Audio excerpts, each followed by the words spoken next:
For the past few years, I've been speedrunning Minecraft. My original goal was to get into the top 100, but it's taken a little bit longer than I anticipated. However, recently in February, developers Redlime and Oliver came out with ranked Minecraft speedrunning, which follows an elo system similar to other competitive games. To me, this seemed like the perfect opportunity to prove myself and show that I actually do have potential to be a top 100 speedrunner. With almost everyone taking a break from the normal grind, competition would be as fierce as ever. Also, let me know if you like this type of thing by subscribing. It really helps me out. Now, I don't want to keep you waiting anymore, so let's just get into my journey of ranked Minecraft and if I really can be one of the few people at the top. For those of you who don't know, Minecraft speedruns generally go like this. First, you start in the overworld to get iron in order to craft tools in a bucket. This is usually found from villages, shipwrecks, or buried treasures. After this, you need to find an enter into the nether through a magma ravine, lava pool, or even a ruined portal.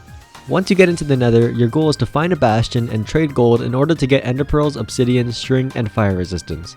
Next, you go to a fortress to get blaze rods and exit the nether with the obsidian you got.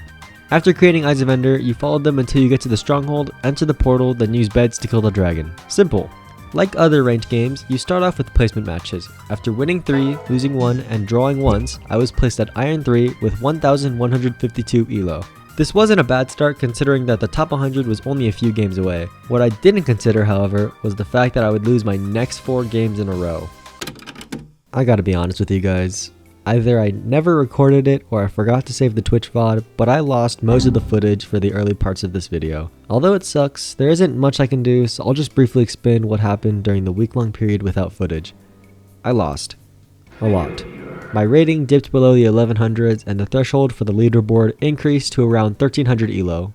This kind of put me down in the dumps. It didn't stop there though. For the next few days, my win percentage would only go downhill. With each loss, I got more and more annoyed. As my rating decreased, I started to think, maybe I really can't do it. The longer it took me to get to the leaderboards, the more elo I needed. Was I just gonna keep getting farther and farther away from the top 100? Was this whole thing a waste of time? Was speedrunning for 2 years pointless? Even with these thoughts, there was still a part of me that knew I could get there. So what did I do? I simply just stopped losing.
Yes!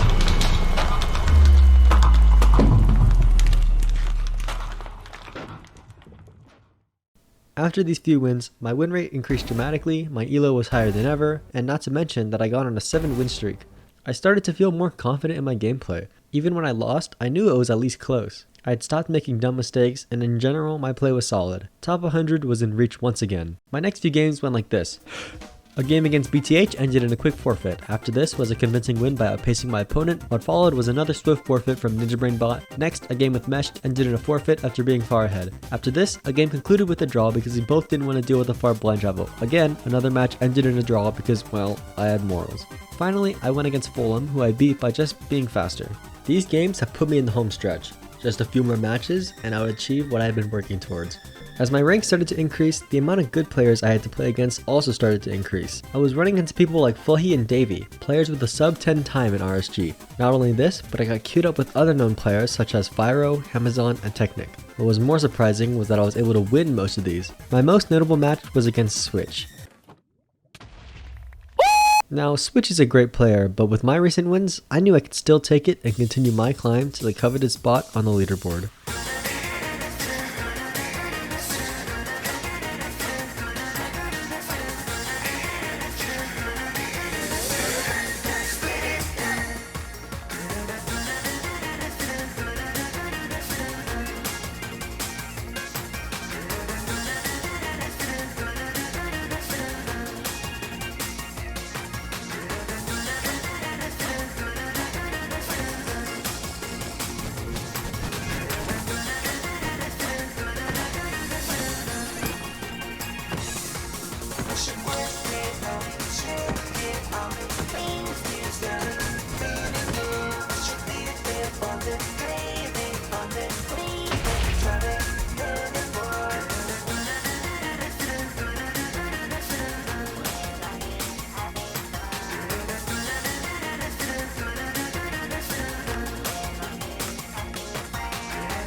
This match was crazy intense with how close it was. I had managed to kill the dragon just as Switch's was perching. Not only this, but Switch had managed to find the stronghold before me. I was just able to make it into the portal room first. And even in the end, Switch had done a technique known as half bow, where you blow up some crystals in order to make the dragon perch faster, whereas I just prayed that mine would get to the fountain first. Nonetheless, I still managed to clutch up and win the game, which put me within striking distance of top 100. My final match was against Shrike. It started off well considering that I was able to get into the Nether and Bastion before they were. After trading gold and checking the chest, I immediately noticed a problem.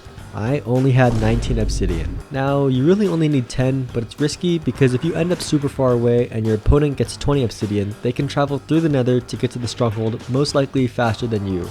There were two possible options for me. I could either stay in the Bastion trading every single gold I can find in order to get 1 obsidian, or I could risk it and hope that the blind travel isn't too far away.